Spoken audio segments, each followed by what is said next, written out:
Good morning, students. Today's lecture is Bone Marrow Transplantation Part 2. This lecture is in continuation with yesterday's lecture that was also based on the preliminary idea about how bone marrow transplantation is done. In yesterday's lecture we had studied students कि या तो stem cell transplantation होगा because in adult stem cells are present in bone marrow only, या तो stem cells का transplantation होगा या complete bone marrow का ही transplantation होगा. Bone marrow transplantation या stem cell transplantation हम क्यों करते हैं? A big question, why? We had studied yesterday कि there are certain types of cancers जैसे लिम्फोमा, ल्यूकेमिया, AML, MDS, ये कुछ कैंसर्स के नाम हैं. इन कैंसर्स में क्योंकि स्टेम सेल्स अफेक्ट होते हैं तो उन स्टेम सेल्स से बनने वाले जो एडल्ट ब्लड सेल्स होते हैं वो भी फॉल्टी बनते हैं. ऐसी कंडीशन में bone marrow transplantation becomes a must. तो ये रीज़न था हमारा कि क्यों बोन मैरो ट्रांसप्लांटेशन करते हैं. अब नेक्स्ट स्टेप ये आता है कि whenever bone marrow transplantation is done, what are the steps? क्या steps involve होते हैं? We have to understand students कि इसमें सबसे important role होता है डोनर का. डोनर की बात अगर हम करें तो हम ये पढ़ेंगे कि डोनर 2 टाइप्स के होते हैं, या तो रिलेटेड डोनर होगा या अनरिलेटेड डोनर होगा. जो रिलेटेड डोनर होगा अगर उसका 10/10 मैच कर रहा है, ये देखिए रिलेटेड डोनर जो होता है उसका 10/10 मैच कर रहा है, और अगर रिलेटेड डोनर का हाफ मैचिंग हो रही है, 5 मैचिंग हो रही है आउट ऑफ 10, तो उसे कहते हैं haplo identical donor. Related donor students 2 type के होते हैं. जिनका 100% मैचिंग हो, 10 आउट ऑफ 10 मैचिंग हो बोन मैरो का, उनको वो फैमिली मेंबर्स ही होते हैं, जैसे क्लोज ब्रदर सिस्टर. और रिलेटेड में फिर हैप्लो आइडेंटिकल डोनर्स भी आते हैं जिनमें 10 out of 5 matching, half matching होता है, ये भी फैमिली में ही होते हैं. अनरिलेटेड डोनर्स की अगर हम बात करें तो उनकी जब हम मैचिंग करवाते हैं तो that should be 10 out of 10. Miss matching हो जाती है 8 और 9 आउट ऑफ 10 में. So students, donor plays a very important role,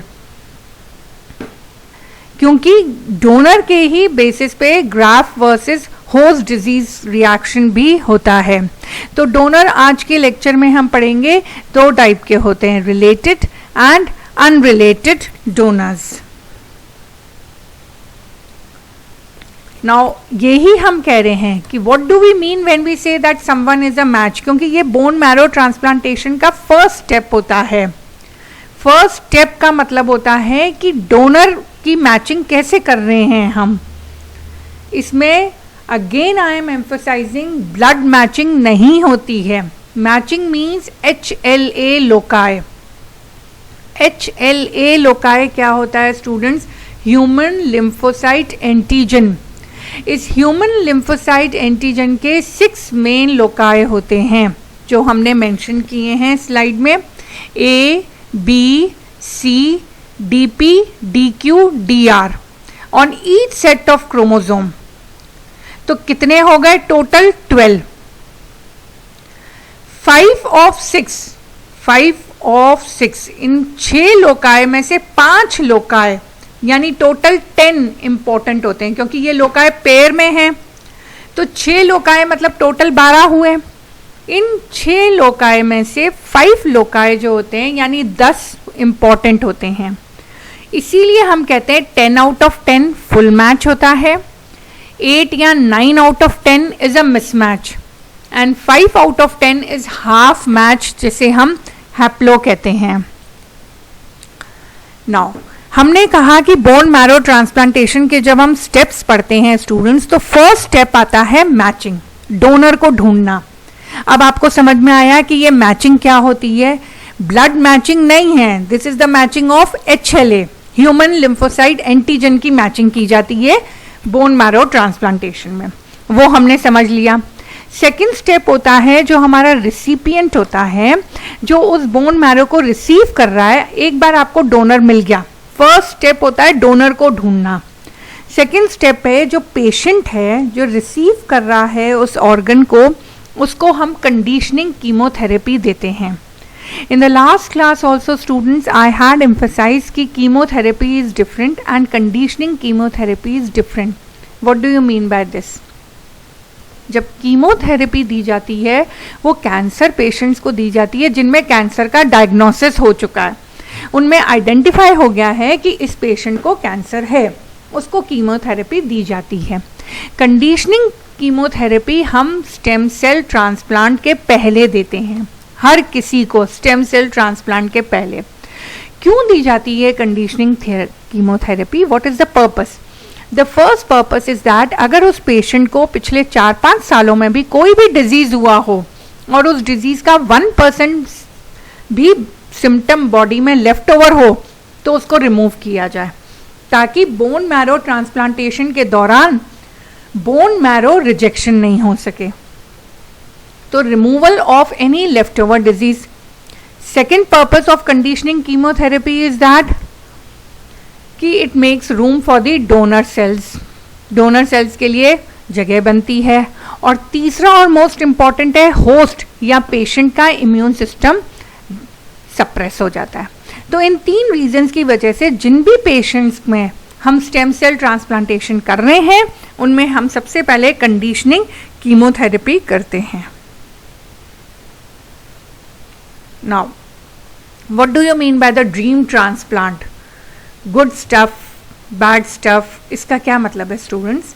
इसमें आपको ये देखना है जिस भी पेशेंट को हमने वो ऑर्गन ट्रांसप्लांट किया है उसमें या तो ग्राफ्ट का फेलियर हो सकता है, ये बैड है, ग्राफ्ट फेलियर, इन्फेक्शन होता है। GVHD, what is GVHD? Graft versus host disease, host में कुछ डिजीजेज होने शुरू हो जाते हैं या रिलैप्स हो जाता है। ये सारी चीज़ें ट्रांसप्लांटेशन के दौरान नहीं होनी चाहिए। ये हमने फिर से बताया है ट्रांसप्लांटेशन के दौरान क्या क्या होता है। Now complications of allogeneic transplantation. Why? हमारा जो तीसरा स्टेप होता है उसमें हमने बताया कि ट्रांसप्लांटेशन 2 टाइप्स का होता है, या तो ऑटोजेनिक होगा या एलोजेनिक होगा। जब भी ऑटोजेनिक ट्रांसप्लांटेशन हो रहा है वो बॉडी के सेल्फ में से ही लिया जा रहा है। फॉर एग्जाम्पल अगर स्किन ग्राफ्टिंग कर रहे हैं, कल की क्लास में स्टूडेंट्स वी हैड अंडरस्टूड कि ग्राफ्ट और ट्रांसप्लांट में क्या डिफरेंस होता है। ग्राफ्ट का मतलब होता है एक स्मॉल स्किन का पीस आपने लिया और पेशेंट जो सेल्फ की स्किन में ही उसको ग्राफ्ट कर लिया। फॉर एग्जाम्पल अगर कोई बर्न पेशेंट है तो उसकी क्या करते हैं, अगर फेस बर्न हो गया है तो थाई या लेग की स्किन लेके और उसकी ग्राफ्टिंग की जाती है। ग्राफ्ट का मतलब होता है एक पीस ले लिया, पूरी स्किन नहीं उखाड़ी जाती है, अ पीस। जबकि ट्रांसप्लांटेशन का मतलब होता है अपरूटिंग, पूरा की पूरा ऑर्गन आपने अपरूट किया है। Are you understanding? Kidney transplant होता है तो पूरी एक किडनी डोनर की पूरी एक किडनी लेके रेसिपिएंट या पेशेंट को दी जाती है, उसको हम ट्रांसप्लांटेशन कहते हैं। नाउ एलोजेनिक, क्योंकि हम दूसरे किसी का ऑर्गन ले रहे हैं उसमें बहुत कॉम्प्लिकेशंस होते हैं। सबसे पहले तो ये है कि रिजेक्शन का डर रहता है, क्योंकि डोनर स्टेम सेल्स पेशेंट की बॉडी एक्सेप्ट ही नहीं करती। दूसरा पॉइंट होता है इन्फेक्शंस, बैक्टीरियल, फंगल या वायरल इन्फेक्शंस हो जाते हैं। और तीसरा और सबसे इम्पॉर्टेंट पॉइंट क्या है, graft versus host disease, GVHD। Graft versus host disease का मतलब होता है कि स्टेम सेल्स जो रिसिपिएंट है उसकी बॉडी में डोनर के स्टेम सेल्स रहेंगे, जिंदा रहेंगे, बट जो रिसिपिएंट है, जो पेशेंट है, उसके नॉर्मल सेल्स के साथ उनका झगड़ा चलता रहेगा। They will reject and fight with patients normal sales. और ये नॉर्मल सेल्स कौन से हैं? Skin, liver, gastrointestinal tract, lungs, eyes, इनके सेल्स के साथ उन स्टेम सेल्स का, जो डोनर के स्टेम सेल्स हैं, उनकी फाइटिंग चलती रहती है। Now what is the availability of donor for transplantation? देखिए स्टूडेंट, सबसे इम्पॉर्टेंट बात, only 20 to 25% of the patients will have a matched related donor. आपको ये देखना है कि अगर 10/10 मैचिंग हो रही है तो डोनर रिलेटेड है या अनरिलेटेड है। अगर डोनर रिलेटेड है तो उसमें 10/10 मैचिंग हो जाएगी, और ये सिर्फ 20 to 25% केसेस में ही होता है। दैट मीन्स आपको किसको ढूंढना पड़ेगा? मैच अनरिलेटेड डोनर को, जो सबसे मुश्किल काम है। जो मैच अनरिलेटेड डोनर्स होते हैं वो रेस पे डिपेंड करते हैं या एथनिसिटी पे डिपेंड करता है। जैसे अगर हम एक रेस ले लें, अफ्रीकन अमेरिकन या एशियन रेस, उसमें जो अनरिलेटेड मैच होता है सिर्फ 10% का मैचिंग होता है या लेस। अगर आप दूसरी रेस ले लें, जैसे कॉकेशियंस जो कि यूरोपियंस होते हैं, उनमें अनरिलेटेड का भी 50% मैचिंग होने की संभावना रहती है, प्रोबेबिलिटी। जबकि एशियंस में अगर कोई अनरिलेटेड डोनर आप ले रहे हैं, उसकी मैचिंग की केवल 10% प्रोबेबिलिटी रहती है। बट आपको एक अनरिलेटेड डोनर की मैचिंग मिलने की हाईएस्ट प्रोबेबिलिटी अपनी खुद की रेस या एथनिक ग्रुप में होता है। आप ये सोचें कि इंडिया का कोई रिसिपिएंट है, उसको यूरोप का कोई डोनर की मैचिंग हो जाएगी तो उसकी प्रोबेबिलिटी बहुत कम है, क्योंकि रेस अलग हो रही है। वी इंडियंस आर एशियंस, तो हमारी मैचिंग किसके साथ होगी? एशिया के अनरिलेटेड डोनर से। एंड सबसे इम्पॉर्टेंट, अगर आपको कोई अनरिलेटेड डोनर मिल जाता है तो उसकी ट्रांसप्लांटेशन 2 to 4 months में हो जाना चाहिए, बिकॉज अनरिलेटेड डोनर्स में कंडीशनिंग कीमोथेरेपी जो है पेशेंट की वो स्टार्ट कर दी जाती है, तो 2 to 4 months में ट्रांसप्लांटेशन होना चाहिए। अब ये स्टूडेंट्स क्या है? Haplo identical transplantation. Haplo identical transplantation क्या होता है स्टूडेंट्स? जिसमें 10 out of 5 मैचिंग हो। हम ये पढ़ चुके हैं जब हमने मैच पढ़ा था कि 6 इंपॉर्टेंट HLA लोकाई होते हैं, उसमें से 5 की मैचिंग होनी चाहिए। 5 मतलब पेयर में होते हैं तो 10, पर हैप्लो आइडेंटिकल ट्रांसप्लांटेशन में केवल 5 की मैचिंग होती है। Now what are the advantages of using half match related donor? Haploidentical related में ही आता है। नाउ एडवांटेजेस क्या हैं? आपको हमेशा यूनिवर्सली डोनर की अवेलेबिलिटी होती है, क्योंकि वो आपके फैमिली में ही है। 95% पेशेंट्स में हाफ मैच डोनर मिलता है इमीडिएट फैमिली में, जैसे चिल्ड्रन हैं, पेरेंट्स हैं, मदर से बच्चे में जाएगा तो उसमें क्या होगा? हाफ मैच रिलेटेड डोनर, क्योंकि 10 में से 5 मिल रहा है, उसको हम कहते हैं हैप्लो आइडेंटिकल ट्रांसप्लांटेशन। ये ट्रांसप्लांटेशन है बेस्ड ऑन डोनर।